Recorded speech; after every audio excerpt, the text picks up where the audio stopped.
जी, all right. सो topic क्या है जी? मिंसबर्ग्स 10 management roles के मैनेजर जो है उसके ये 10 रोल डिफाइन किए हैं मिंसबर्ग साहब ने कि एक मैनेजर अगर है तो उसको ये रोल्स कहीं ना कहीं किसी न किसी तरह से परफॉर्म करने होते हैं। तो इसका मतलब है कि अगर मैनेजर जो है वो is not able to perform these 10 roles, manager can not be effective at all. Manager will not be able to achieve the set targets or the business objectives. अब वो ये रोल डिफरेंट सिचुएशन में आते हैं। अब वो क्या है? सबसे पहले इंटरपर्सनल रोल्स हमें नजर आ रहे हैं। इंटरपर्सनल का मतलब क्या है कि व्हेन यू मीट पीपल, ठीक है, और इंटरपर्सनल यही है ना कि you have relationship with other people as well. Those people might be your customers as well, those people might be the visitors who are visiting your shop और your business. तो एक तो अभी हम इस पर बात करते हैं, ठीक है। इंटरपर्सनल हमें समझ आ गई कि it's about relationship between the management and the other people. इस पर भी हम डिटेल में बात करते हैं। अब जैसे it involves working and dealing with other staff including employees, ठीक है। अच्छा, एम्प्लॉइज हैं तो इसमें कस्टमर्स भी आ जाते हैं, ऑब्वियस ही बात है। विजिटर्स जो मैंने आपको जैसे बात बताई है वो भी आ जाते हैं इसके अंदर। तो how do you deal with them, ठीक है। How effective that relationship is with the other people, जो कि एम्प्लॉइज, कस्टमर्स या कोई और बंदा भी हो सकता है। अच्छा, फिर ये मैनेजर को रोल परफॉर्म करना है। फिर इंफॉर्मेशनल रोल्स हैं जो कि नाम से नजर आ रहा है कि हेयर जो मैनेजर है डील्स विद इंफॉर्मेशन। और वो कैसे? कि manager will be receiving information as well and then communicating it to the concern people as well. ये भी मैनेजर का काम है कि जैसे कि कोई अगर नई पॉलिसी आई है हेड ऑफिस से, for example regarding the timings of the workers, तो ऑब्वियसली पहले तो उसको रिसीव भी करनी है ना। जैसे कि ईमेल आया है तो manager will check the email, अच्छा ये इंफॉर्मेशन आई है, now the manager will communicate that information to the staff members, ठीक है। वो कंसर्न पीपल वही हुए ना, उनको बताना है कि now are the new timing will be this much, यानी कि अगर पहले 8 to 5 था तो अब शायद 9 to 6 कर दिया है, या वट एवर इज द जो भी चेंज इन टाइमिंग। तो इंफॉर्मेशनल रोल्स यानी कि ये रिसीव भी करते हैं इंफॉर्मेशन और आगे स्प्रेड भी करनी होती है इन्होंने। अच्छा, it involves communication based roles including receiving and spreading information. ये भी मैनेजमेंट का काम है। और जो मैनेजर है वो ये रोल्स डिफरेंट सिचुएशन में परफॉर्म करता है। अभी हम बात करते हैं इसके ऊपर। Third one is decisional roles. अब manager has to take various decisions on regular basis. Some decisions which are of routine nature, जैसे कि buying of raw material। कुछ डिसीजन हैं जो कि आपको you do not take too often, वो शायद आपको एक साल में एक आध दफा या 2-4 सालों में एक आध दफा, जैसे कि buying of a new machinery है भी। और कुछ डिसीजन ऐसे होते हैं कि which are taken once in a blue moon, कभी कभार, जैसे कि you are planning to take over another business।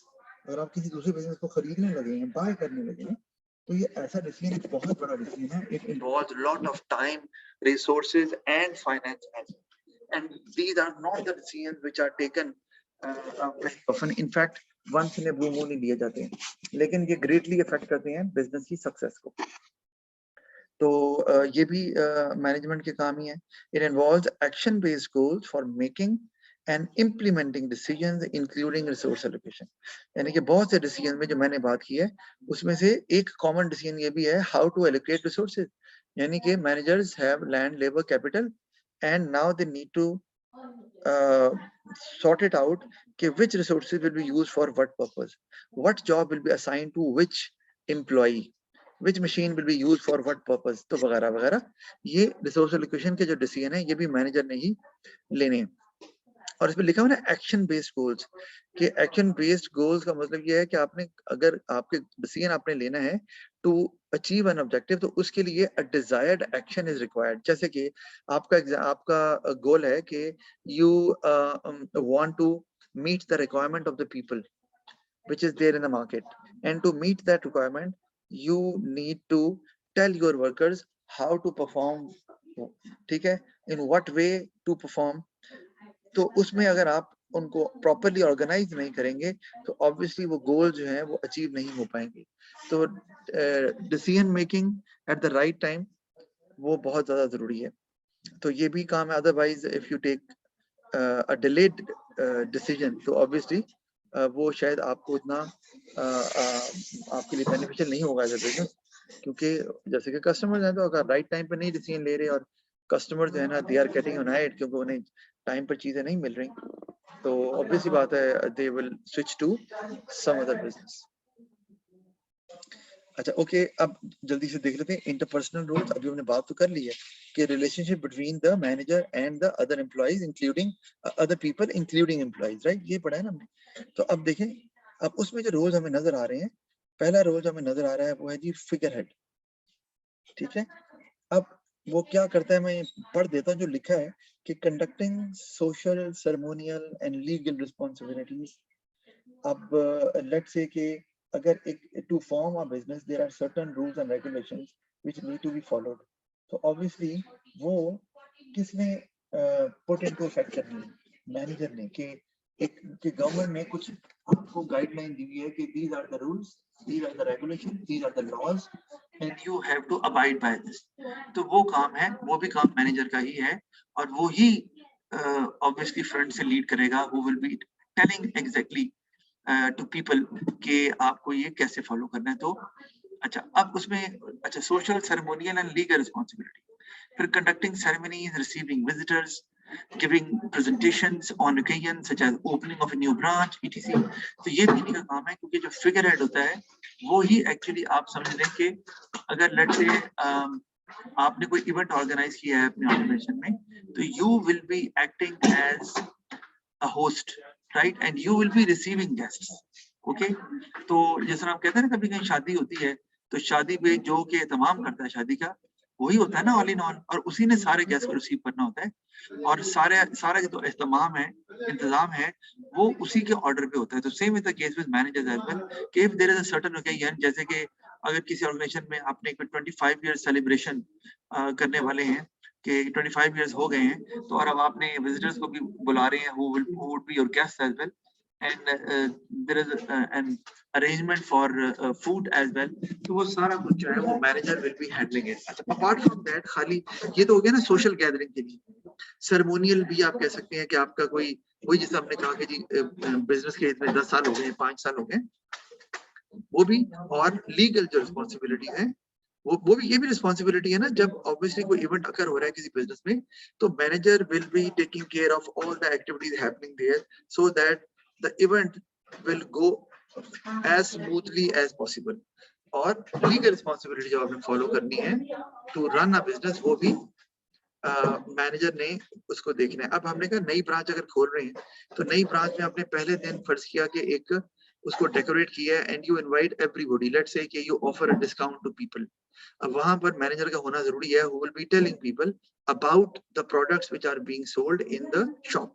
अब वो डिस्काउंट तो ऑफर कर रहे हैं, लेकिन वो जो लोग गेस्ट को रिसीव करना है, मीटिंग और ग्रीटिंग जो हो रही है, वो obviously will be done by the manager, कि वो जो पहली दफा विजिटर्स आ रहे हैं, obviously it's a new shop, तो you have to tell them that you are the most important ones. तो अगर उनको सही तरीके से नहीं टैकल किया जाएगा, बिकॉज वो पहली दफा आ रहे हैं, ऑब्वियसली आपको पता ही है, तो अगर तो उनको सही तरह से ग्रीट नहीं किया जाएगा and they won't feel that they are important to the organization, तो next time they won't come ना। हाँ, ये होता है कि अगर विजिटर जो हैं या जो बाय करने आते हैं शॉपर्स, अगर वो ऑलरेडी आ रहे हैं किसी दुकान पे, तो फिर तो पता नहीं एक रूटीन बन गई हुई है, तो उसमें आपको शायद उतनी टेंशन देने की जरूरत नहीं होती। लेकिन first time if somebody is visiting your shop, तो extra attention is required, you know that। So that is also done by the management, and when management or manager does it, it means manager is acting as a figurehead। अच्छा, और ये इसमें जाहिर बात है relationship की बात ही हो रही है ना लोगों के साथ। फिर लीडर है तो मैनेजर का अब काम आ गया एम्प्लॉइज के साथ। जो ऊपर वाला काम है वो नॉर्मली गेस्ट के साथ आ रहा है, who could be your employees, could be, अगर आपने कोई इवेंट ऑर्गेनाइज किया हुआ है, but normally they are the customers who visit a particular shop, especially if you are opening a new branch, जैसे मैंने बात की। लीडर जो है, तो मैंने बात की थी, उसका काम ऑर्गेनाइज करना नहीं होता रिसोर्सेज को, उसका काम क्या होता है, inspiring, training and motivating and influencing stuff। ठीक है जी। so they are the role models, ठीक है, and people tend to follow them। why? because they have certain abilities, and through it people get inspired। और वो आप आपको follow करते हैं। डीलिंग डायरेक्टली विद स्टाफ, तो एम्प्लॉइज को आपने मोटिवेटेड रखना है और उसके लिए you need to act as a leader. So it's not about being authoritative कि ऑर्डर्स दे रहे हैं और काम करा रहे हैं, वो मैनेजर का काम है ना। अब मैनेजर को भी लीडर का रोल प्ले करना पड़ता है, तो जो मैनेजर लीडर का रोल प्ले करता है वो manager will always be successful. तो अगर आप विदाउट, मैंने आपको पहले भी बताया था कि विदाउट एक्सरसाइजिंग योर पावर, जो कि आपको आपकी पोस्ट ने दी है, you are able to motivate your employees, ठीक है, you are able to make your employees follow you, तो and you are able to achieve the targets with the help of the team you have, और वो team क्या है, वो आपके employees हैं। तो अगर आप ये काबिल हो जाते हो बगैर उन पर कोई सख्ती किए हुए, बगैर उनको थ्रेटन किए हुए, तो इसका मतलब है कि आप you are acting as a leader there, क्योंकि जो एम्प्लॉइज हैं वो अगर आप पावर अपनी एक्सरसाइज नहीं भी कर रहे, still they are following you या they are following your instructions, इसका मतलब है कि they are inspired by you ना।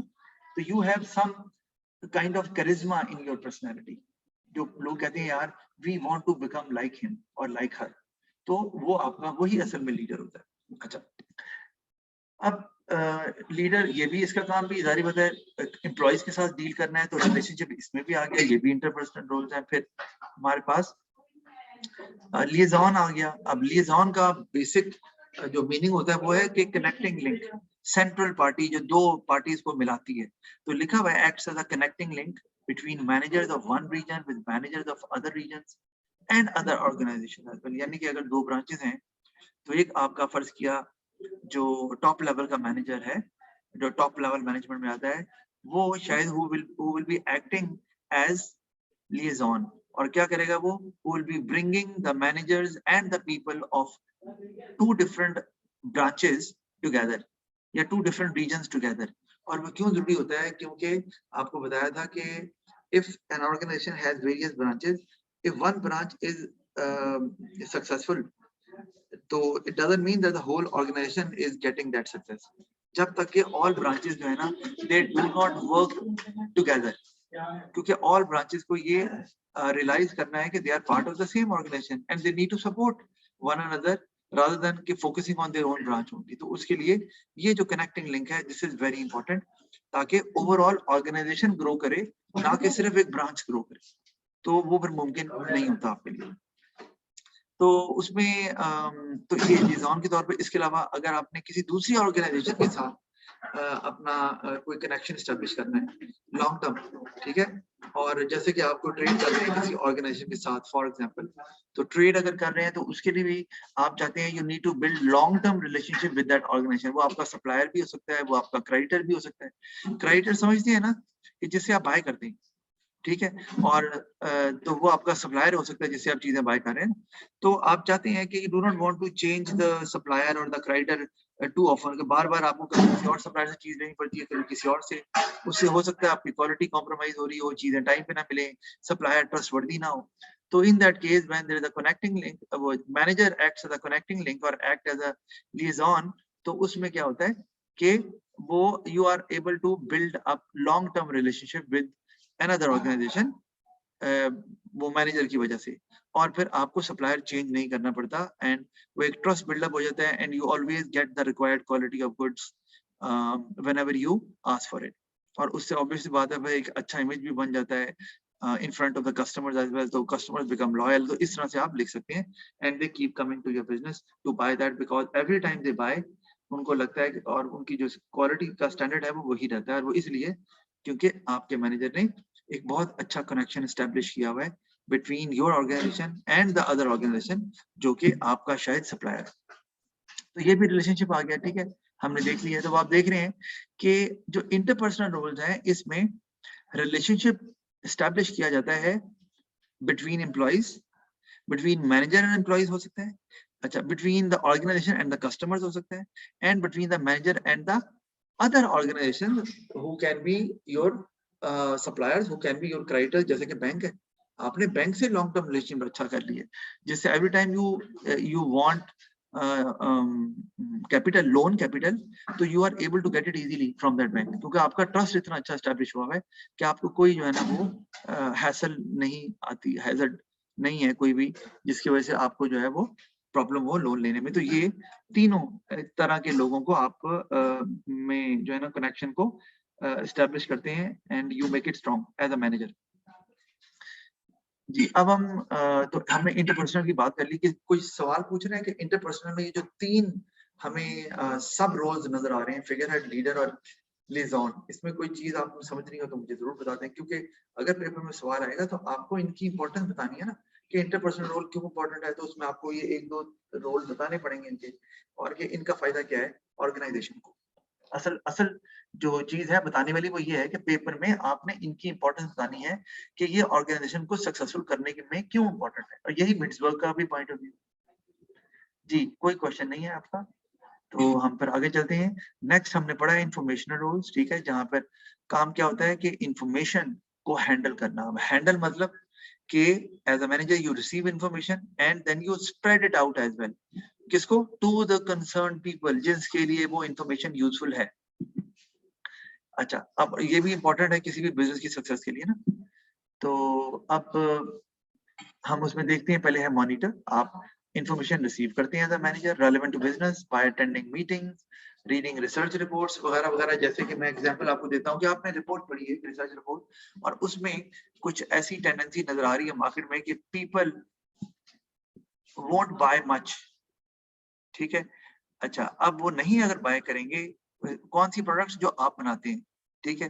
तो अगर आप लेट से आप टॉयलेटरीज बनाते हैं, या लेट से हम शैम्पू की बात कर लेते हैं, तो रिसर्च आई है कि शैम्पू जो है ना is harmful for human skin for example, if it is a research. तो इसने पढ़ ली रिपोर्ट पढ़ ली है, तो ऑब्वियसली अब उसको कंसर्न लोगों को ये इंफॉर्मेशन अभी रिसीव कर ली है, तो इसको ये कंसर्न लोगों को बतानी भी है।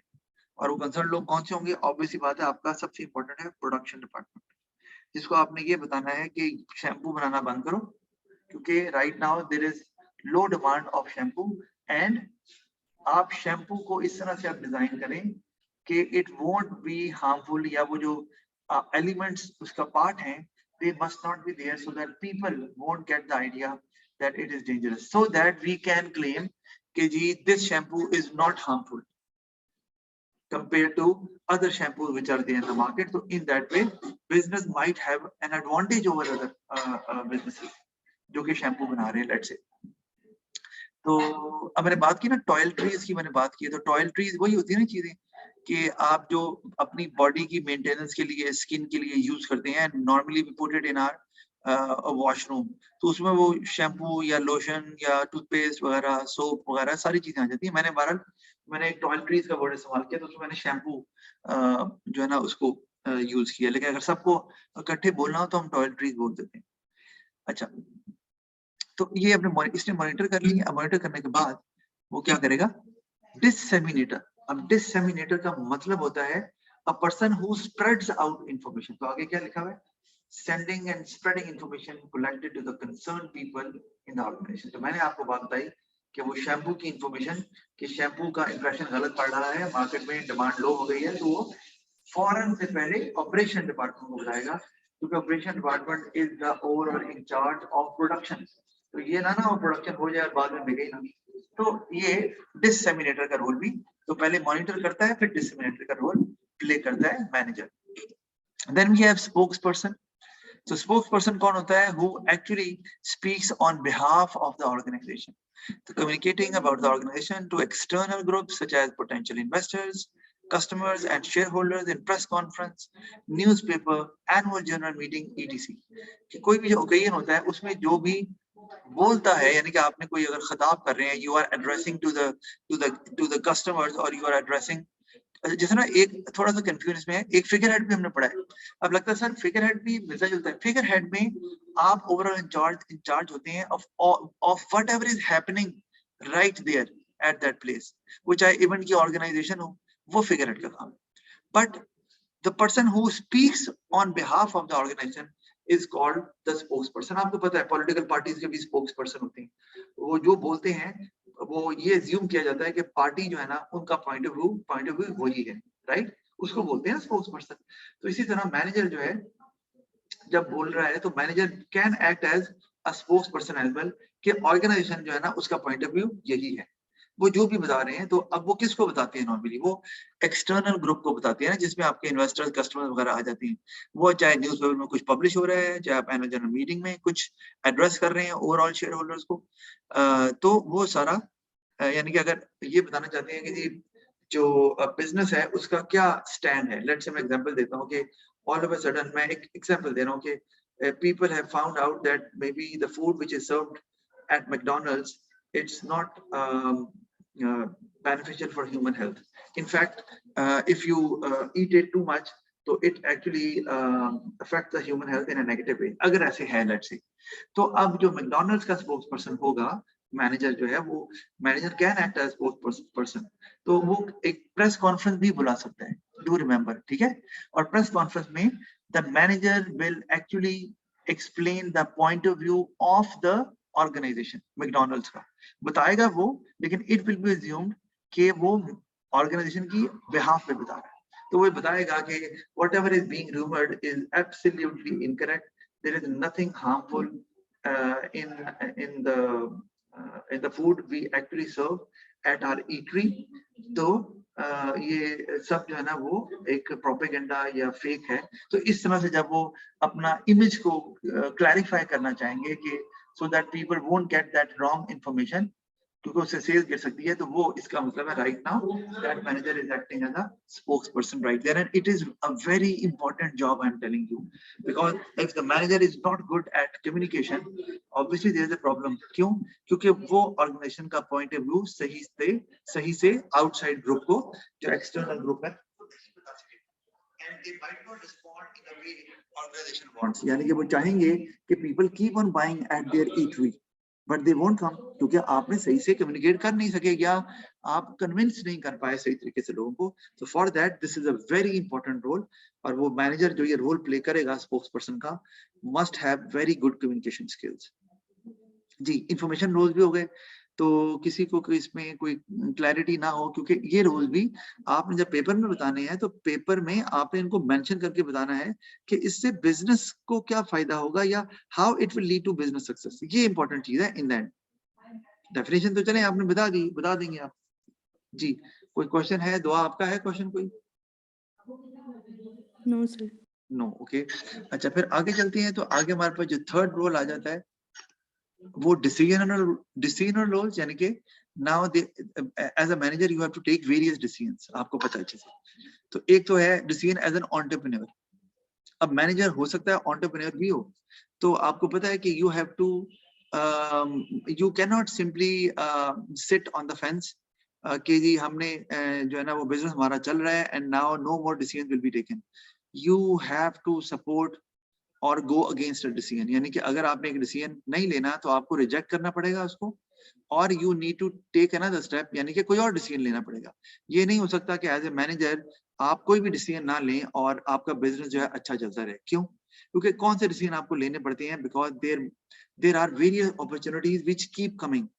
तो अगर आप उन अपॉर्चुनिटीज को ग्रैब नहीं करेंगे with both hands, you won't be successful. मैं आपको एग्जांपल देता हूं कि बिल गेट्स से एक सवाल पूछा गया इंटरव्यू में कि what is the secret of becoming that rich, और जैसे हम बोलते हैं अंग्रेजी में फिल्थी रिच, इतना ही है ना कि ही इज एक्चुअली अब क्या कहना चाहिए, सेंटी बिलियनियर। मैं मल्टी बिलियनियर नहीं बोलूंगा, एक नई टर्म आ गई अब, सेंटी बिलियनियर के $100 बिलियन से ज्यादा जिनकी की टोटल वेल्थ होती है उनको सेंटी बिलियनियर बोलते हैं। दुनिया में बड़े कम ही लोग हैं, जिसमें जेफ बेजोस या मार्क जुकरबर्ग या बर्नार्ड अर्नोल्ड और इस तरह के और दो चार लोग और भी मौजूद हैं, जिसमें बिल गेट्स भी है। तो बिल गेट्स एक at one point of time richest man on earth था ना। तो उससे जब सवाल पूछा गया तो उसने क्या कहा, उसने कहा जी क्या है जी आप बताएं मुझे। तो उसने कहा अच्छा आप, उसने आगे से ही actually did a very strange thing. क्या? उसने कहा okay I am giving you a cheque so you can write any amount. अब वो जो होस्ट प्रोग्राम में बैठा हुआ था, ये पता नहीं बैठी हुई थी, वो जो है ना वो कुछ थोड़ा सा सरप्राइज हो गई, या हो गया कि ये क्या कह रहे हैं। उसने रिपीट किया कि सर मैं आपसे पूछा है कि what is the key to become that much rich. तो दोबारा उसने वही कहा कि आप ये चेक, मैं I am giving you a cheque, fill it up, okay you can write any amount। वो उसने दोबारा उसने कहा no sir I don't do it. तो वो उसने नहीं किया, और उसने फिर जवाब दिया बिल गेट्स ने, और उसने कहा कि That is the reason. Whenever I saw an opportunity, I grabbed it with both hands without wasting time. So it means if you want to become a successful entrepreneur, you cannot leave a single opportunity. Because who knows, God knows actually that one single opportunity can take you to a height which you can never expect.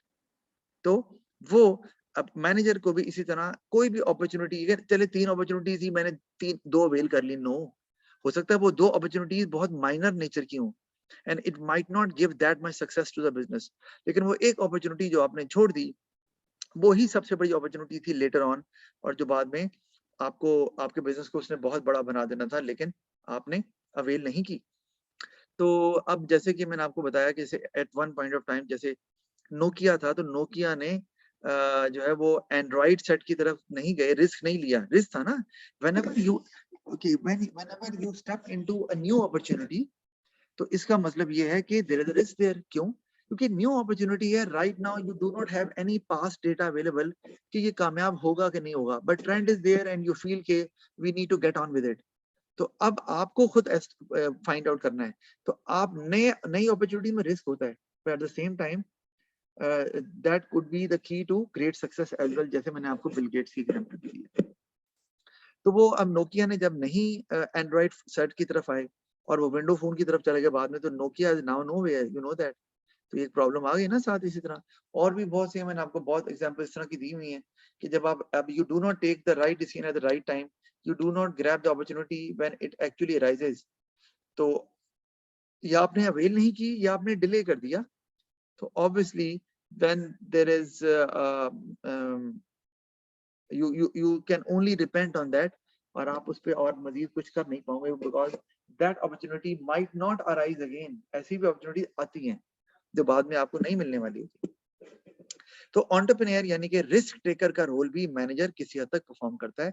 Although entrepreneur को हम associate करते हैं owner of the business के साथ, लेकिन एक manager owner भी हो सकता है ना, तो फिर वो ये भी रोल रिस्क भी वो लेता है।